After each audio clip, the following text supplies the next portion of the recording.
할렐루야. 자, 오늘 계기와 모색이란 제목으로 말씀 증거합니다. 사람에게 변화는 숙명과 같습니다. 변화가 없는 사람은 없지요. 관건은 변화하되 잘 변화해야 한다는 거예요. 이왕이면 점점의 능력이 붙어야 할 것입니다. 유명한 말씀인데요, 사무엘상 2장 26절 말씀, 아이 사무엘이 점점 자라매 여호와와 사람들에게 은총을 더욱 받더라. 아멘. 사무엘하 5장 말씀, 만군의 하나님 여호와께서 함께 하시니 다윗이 점점 강성하여 가니라. 아멘. 여기서 점점은 성장의 지속성과 점진성을 뜻합니다. 지속적으로 성장하고 갈수록 개선된다, 그러한 뜻이에요. 이런 변화가 우리에게 있다면 얼마나 멋있을까요? 대신 이런 변화를 위해서는 늘 계기가 있어야 돼요. 모멘텀이 있어야 됩니다. 여기서 계기라는 말은 어떤 일이 일어나게 된 직접적인 원인이나 동기를 뜻합니다. 이때 계기는 예상치 못한 곳에서 발생하기도 해요. 작은 만남이나 우연히 읽은 책 한 권이 인생의 전환점이 되기도 하지요. 또한 고난과 시련이 중요한 계기가 된 경우도 많습니다. 이를테면 유명한 스포츠 스타인 안정환이나 이대호는 운동을 시작한 이유가 훈련 후에 주는 우유와 빵 때문이었다라고 이야기를 하죠. 할머니 손에서 가난하게 자랐기 때문에 공짜로 주는 빵과 우유가 너무 좋아서 운동을 시작했다는 거예요. 빵과 우유가 운동의 계기가 된 것입니다. 또한 가난한 집안에서 자라서 구두수선 가게에서 일하던 청년인 D.L. 무디는 어느 날 주일학교 교사가 찾아와서 복음을 전한 것이 계기가 되어서 처음으로 교회에 가게 됩니다. 그 후로 말씀 속에서 살아가다가 그는 복음 전도자가 되어서 수많은 영혼을 살리는 일에 그의 평생을 다 바치게 됐어요. 자, 그런 의미에서 오늘 말씀의 주인공인 니고데모도 중요한 계기를 통해서 삶이 변화하고 믿음이 성장한 사람입니다. 그 의미와 교훈을 두 가지로 함께 생각해봐요. 첫 번째, 계기를 마련해야 한다는 거예요. 계기를 마련하라. 다시 말하지만 변화는 그냥 오지 않습니다. 계기가 있어야 되고 계기는 만들어야 한다는 거예요. 우리나라에는 연기자 지망생이 많다고 하죠. 적게 잡아도 10만 명 이상이 연기를 준비하고 있다고 해요. 그러니까 문이 굉장히 좁은 거예요. 그래서 어떤 작품의 배역이 몇 개 나오면 그것을 얻기 위해서 오디션, 경쟁률 치솟는 것은 당연하다고 하지요. 그래서 배우가 된 사람들의 말을 들어보면 오디션을 수백 번 봤다, 그렇게 하는 것이 예사라고 합니다. 대신 오디션 자체가 쉽지 않잖아요. 그러니까 맥락 없이 누군가 앞에 가서 자기의 연기력을 보여줘야 돼요. 이게 얼마나 어렵습니까? 처음에는 그냥 떨다가 나온대요. 떨다가 눈알만 굴리다가 나온다는 거예요. 그렇게 수도 없이 실패하면서 내공이 쌓이게 되고 결국에는 배역을 따내게 된다는 거예요. 곧 포기하지 않고 오디션에 계속 지원하는 게 중요하다라고 말합니다. 이때 그 계기는 누가 만들어요? 본인이 만들 몫이라는 거예요. 여러분, 믿음도 그렇습니다. 좋은 믿음을 갈망하고 있습니까? 우리가 좋은 믿음을 구한다면 당연히 은혜의 자리, 은혜의 계기를 구해야 할 거예요. 그냥 마음속으로만 좋은 믿음 갖고 싶다, 나도 좋은 믿음 좀 가져봤으면 이라고 생각하는 것과 실제로 그 믿음을 위해서 시간을 내고 환경을 조성하고 자리를 지키는 것은 전혀 다른 양상이 된다는 것입니다. 그런 의미에서 오늘 니고데모는 오래 고민하고 크게 결심을 하죠. 그것이 요한복음 3장 말씀인데, 요한복음 3장에서 그는 주님을 찾아와요. 그것도 밤에 주님을 찾습니다. 1절과 2절 보세요. 그런데 바리새인 중에 니고데모라 하는 사람이 있으니 유대인의 지도자라. 그가 밤에 예수께 와서 이르되 랍비여, 우리가 당신은 하나님께로부터 오신 선생인 줄 아나이다.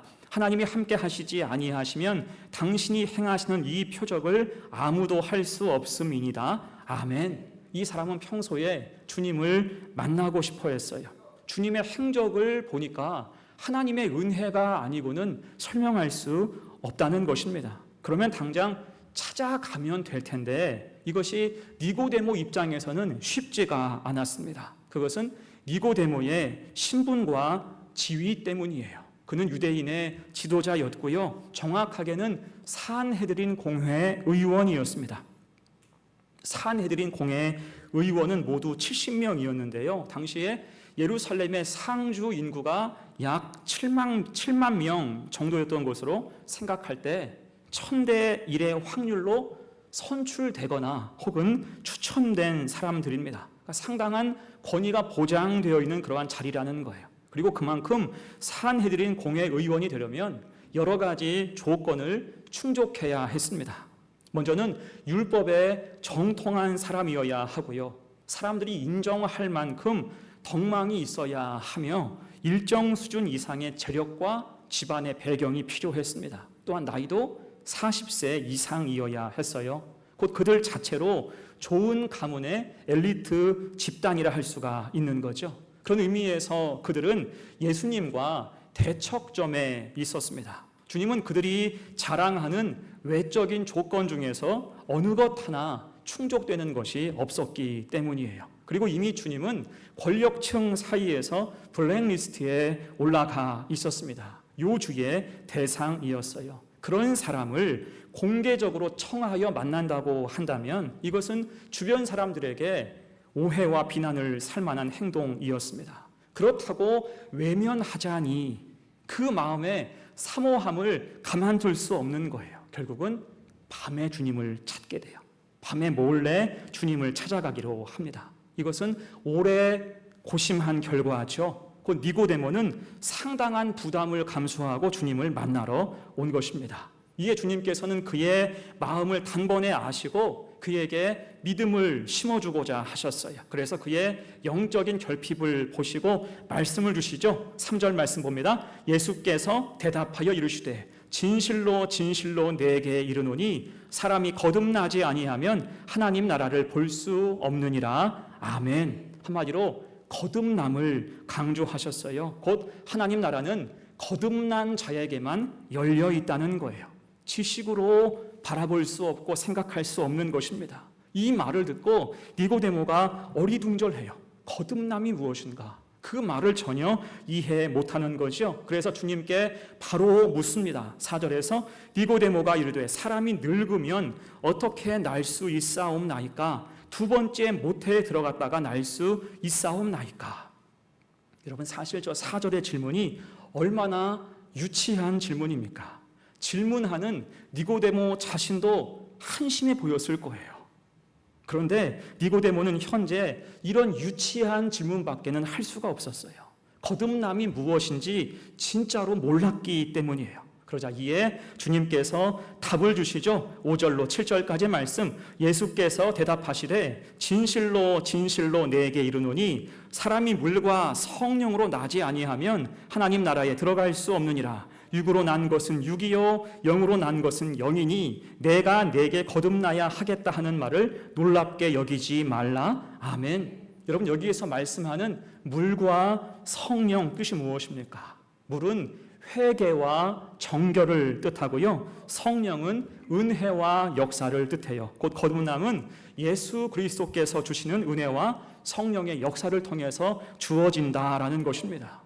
자, 이것을 듣고도 니고데모는 몰라요. 그래서 재차 묻죠. 어찌 그러한 일이 있을 수 있나이까? 아직도 모르겠다라는 것입니다. 사실은 모를 수밖에 없지요. 당장 듣고 이것을 어떻게 깨달을 수가 있겠습니까? 그러자 주님께서 더 세밀하게 설명하시면서 그에게 가장 확실한 구원의 메시지를 주십니다. 그것이 그 유명한 요한복음 3장 16절과 17절입니다. 같이 읽어요. 시작. 하나님이 세상을 이처럼 사랑하사 독생자를 주셨으니 이는 그를 믿는 자마다 멸망하지 않고 영생을 얻게 하려 하심이라. 하나님이 그 아들을 세상에 보내신 것은 세상을 심판하려 하심이 아니요 그로 말미암아 세상이 구원을 받게 하려 하심이라. 아멘. 한마디로 거듭남은 모든 사람에게 열려 있다는 거예요. 모든 사람에게 열려 있다. 여기서 말하는 모든 사람은 어떤 사람입니까?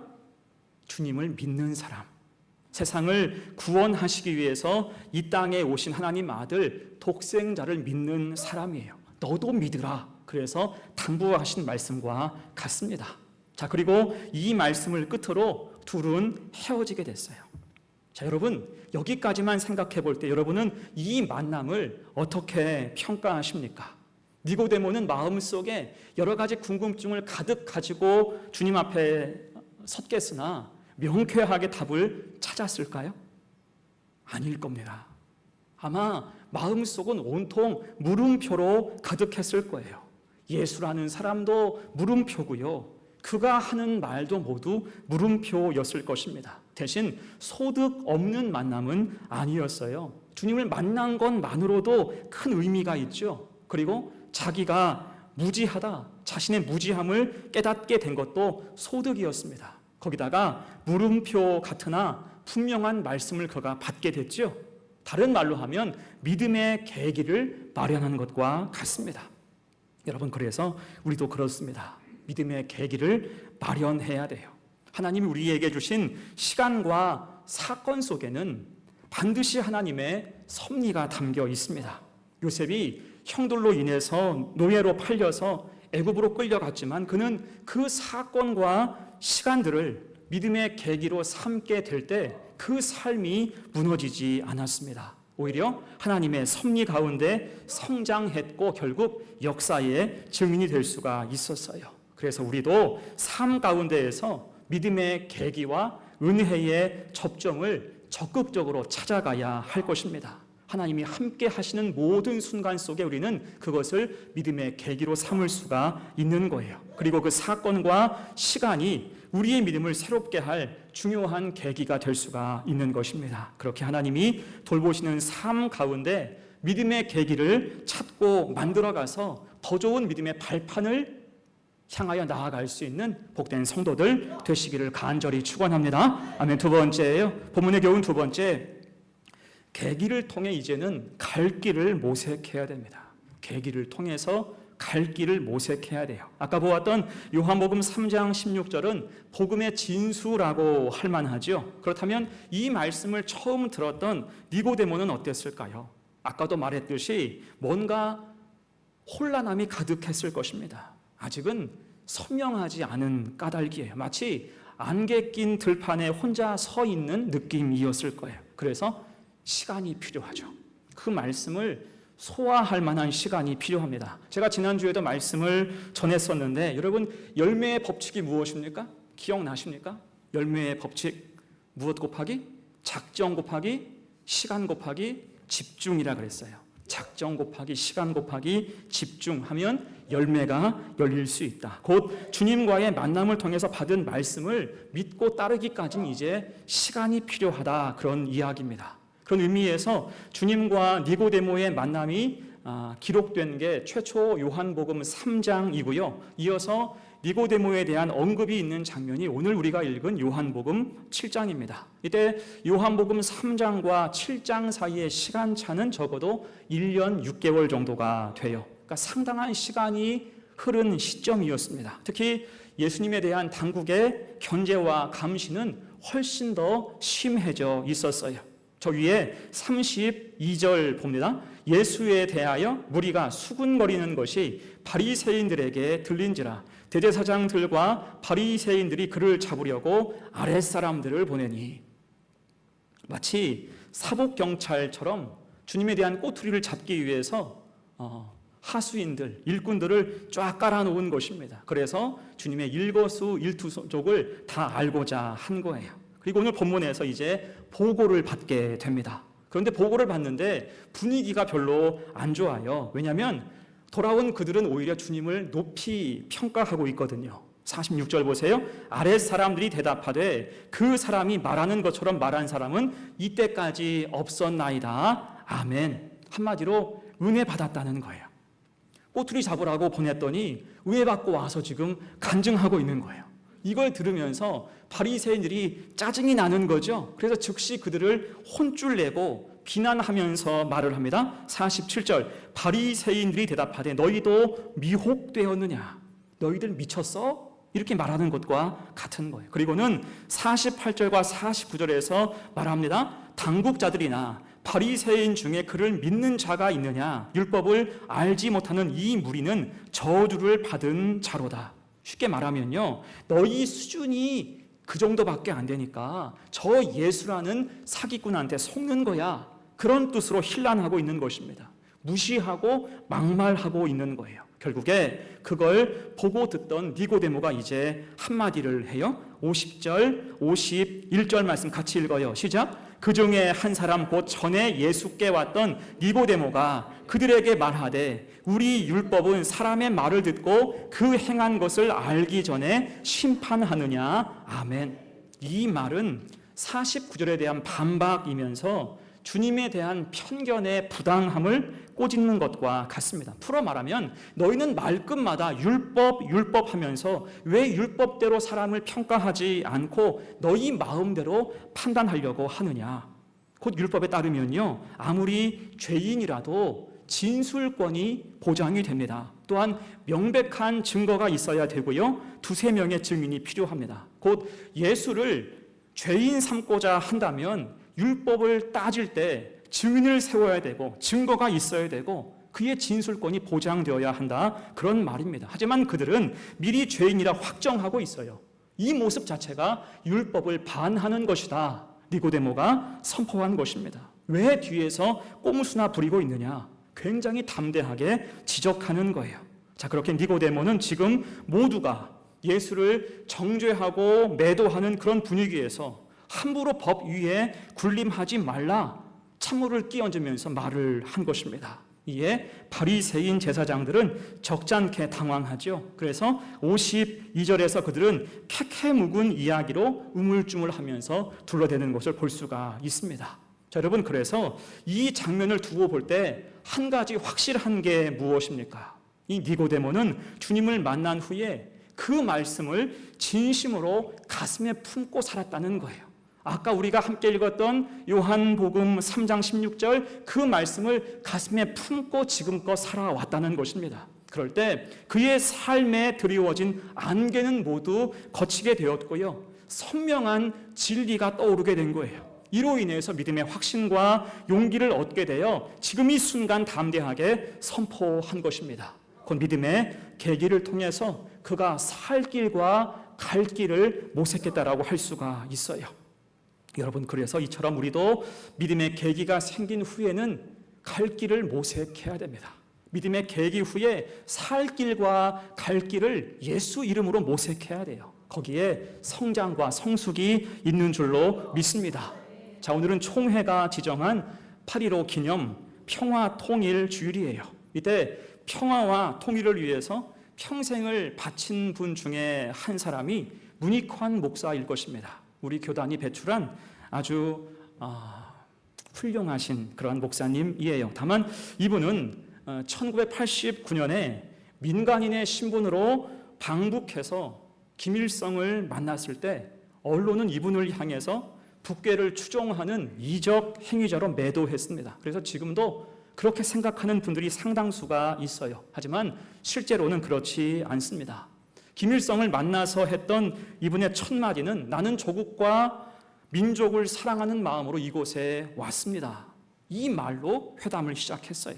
그리고 이 만남이 기폭제가 되어서 2년 후에 지금도 유효한 남북관계의 기초가 되는 1991년 남북 합의서가 제정되기에 이르죠. 곧 이 사람은요, 이 땅의 민주화와 평화 통일을 염원한 목사이면서 신학자이고요, 통일운동가라고 할 수가 있습니다. 이때 이분의 삶을 보면 1970년대 초반까지는요, 평범한 목회자였고 신학자였습니다.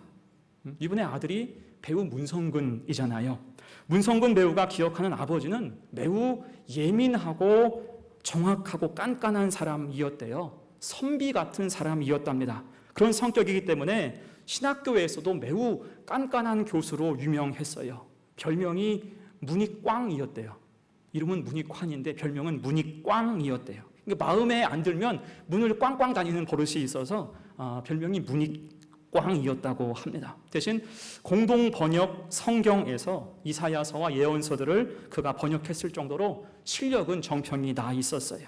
그러던 그가 1970년대 중반 돌연 민주화 운동에 투신하게 돼요. 여러분, 그 계기가 무엇이었을까요? 그것은 절친이었던 윤동주 시인과 장준하 선생에 대한 부채의식 때문이었습니다. 우선 윤동주 시인은 문익환 목사의 중마고고우였어요. 우리가 아는 것처럼 윤동주 시인은 펜의 힘으로 일제에 저항한 시인이었어요. 유명한 시 있죠? 죽는 날까지 하늘을 우러러 한 점 부끄러움이 없기를, 잎새 있는 바람에도 나는 괴로워했다. 별을 노래하는 마음으로 모든 죽어가는 것들을 사랑해야지. 그리고 나한테 주어진 길을 걸어가야겠다. 오늘 밤도 별이 바람에 스치운다. 제가 끝까지 외우는 몇 안 되는 그러한 시일 것입니다. 이 사람은 애석하게도 일본 유학 중에 체포되어서 후쿠오카 감옥에서 생체 실험 끝에 29살에 죽고 말았어요. 자, 이것이 두고두고 마음이 아팠던 문익환은 친구의 뜻을 기리면서 나는 무엇을 하면서 어떻게 살 것인가 항상 고민했다라고 하지요. 또한 오랜 벗인 장준하 선생도 비극적으로 죽게 됩니다. 그는 문익환 목사의 오랜 벗으로서 광복군 출신이었고요. 김구 선생의 비서였어요. 한국신학대학에서 함께 공부하기도 했어요. 이후 그는 이 땅의 민주화를 위해서 애쓰다가 박정희 정권에 의해서 1975년에 타살당해서 죽고 맙니다. 이것을 보면서 문익환 목사는 자기가 갈 길과 살 길, 이제부터 해야 할 일을 진심으로 고민하게 됩니다. 결국 나이 50이 넘어서 책상을 박차고 광장으로 나가서 담대하게 민주화 운동과 통일 운동에 투신하게 됩니다. 이때 그의 인생의 늦은 나이에 길을 찾았다고 해서 그는 스스로 늦봄이라는 호를 붙이게 됐어요. 많이 들어봤죠? 그 유명한 늦봄 문익환 목사라는 칭호가 이렇게 나온 것입니다. 자, 여러분, 그래서 사람은 어떤 계기가 있을 때 담대하게 길을 모색할 수 있어야 할 것입니다. 그래야 막히지 않아요. 인사이트가. 하나님이 주시는 영감이 막히질 않습니다. 그것이 살 길과 갈 길이 될 때 삶과 믿음 모두 성장하고 성숙하게 된다는 거예요. 오늘 니고데모도 그렇습니다. 요한복음 3장과 7장에서 나온 그가 다시 성경 어디에 등장을 합니까? 요한복음 19장이에요. 38절로 40절을 같이 읽습니다. 시작. 아리마대 사람 요셉이 예수의 제자이나 유대인이 두려워 그것을 숨기더니 2일 후에 빌라도에게 예수의 시체를 가져가기를 구하매 빌라도가 허락하는지라. 이에 가서 예수의 시체를 가져가니라. 일찍이 예수께 밤에 찾아왔던 니고데모도 몰약과 침향 섞은 것을 100리트라쯤 가지고 온지라. 이에 예수의 시체를 가져다가 유대인의 장리의 법대로 그 향품과 함께 세마포로 쌌더라. 아멘. 사실 이때가 가장 위험하고 두려운 순간이죠. 주님을 십자가에 못 박은 무리는 이때가 가장 힘이 셌고요. 도끼가 바짝 올라 있었습니다. 이에 예수님을 따르던 추종자들, 제자들조차도 모두 뿔뿔이 흩어져서 숨었습니다. 그런데 그 순간 아리마대 사람 요셉과 니고데모가 전면에 나서죠. 특히 니고데모가 가지고 온 몰약과 침향은 약 100리트라, 지금으로 따지면 약 34kg에 달하는 엄청난 양을 가지고 옵니다. 이것은 왕의 장례식에 상당하는 거예요. 곧 지금 니고데모는 유대인이 정죄해서 십자가에 못 박은 예수를 왕처럼 장례하겠다, 그런 뜻을 만방에 선포한 것입니다. 주님의 왕 되심을 인정하는 신앙 고백과 같다고 할 수가 있어요. 여러분 어떻습니까? 이것은 요한복음 3장에서 밤에 몰래 주님을 찾아왔던 그의 모습과는 이제 완전히 달라진 모습이라고 할 수가 있어요. 이제는 공개적으로 모두가 보는 앞에서, 또한 가장 위험한 순간에 자기의 모든 것을 다 걸고 예수님을 따르는 용기를 보여줬다 할 수가 있습니다. 왜요? 주님을 만난 계기를 통해서 드디어 살 길과 갈 길을 모색하여 찾았기 때문입니다. 계기와 모색이 있었기 때문이에요. 여러분, 그래서 믿음은 처음부터 완성되는 것이 아닙니다. 우리에게 허락하신 삶의 계기를 통해서 더 좋은 믿음, 더 의미 있는 삶으로 그 길을 모색해야 할 줄로 믿습니다. 주님이 그 길과 함께 하실 때 점점 우리는 성장하고 성숙해 갈 수가 있는 거예요. 그렇게 오늘 니고데모처럼 계기와 모색을 통해서 더 나은 인간으로, 더 좋은 성도로 이 땅을 살아가는 우리 성도들 다 되시기를 간절히 축원합니다. 아멘. 이제 말씀을 마무리합니다. 오늘 니고데모의 이야기는 우리에게 믿음이 성장하는 과정을 잘 보여줍니다. 그는 밤에 몰래 주님을 찾아온 매우 조심스러운 사람이었지만 결국에는 예수님을 위해서 기꺼이 자신의 명예와 생명을 걸었던 용기 있는 제자로 변모했죠. 우리도 이러한 니고데모의 여정을 따라가야 할 것입니다. 우선 믿음의 계기를 마련하기 위해서 애써야 돼요. 시간을 내서 주님 앞에 서야 하고요. 내 삶 가운데 일어나는 여러 사건을 믿음의 사건, 믿음의 시선으로 통찰해야 할 것입니다. 그렇게 믿음의 계기를 마련할 수가 있는 거죠. 그리고 믿기를 작정했을 때 이젠 집중하여서 길을 모색하고 주의 뜻을 구해야 할 것입니다. 그럴 때 내가 나아가야 될 길, 살 길과 갈 길이 보이며 그 길은 주님이 함께 하시고 은혜해 주시는 길이 됨을 믿습니다. 이러한 계기와 모색을 통해서 우리의 인생과 허락하신 사명 앞에서 주님의 사람으로 주님의 사람답게 복되게 살아갈 수 있는 우리 성도들 다 되시기를 간절히 축원합니다. 아멘. 기도합니다.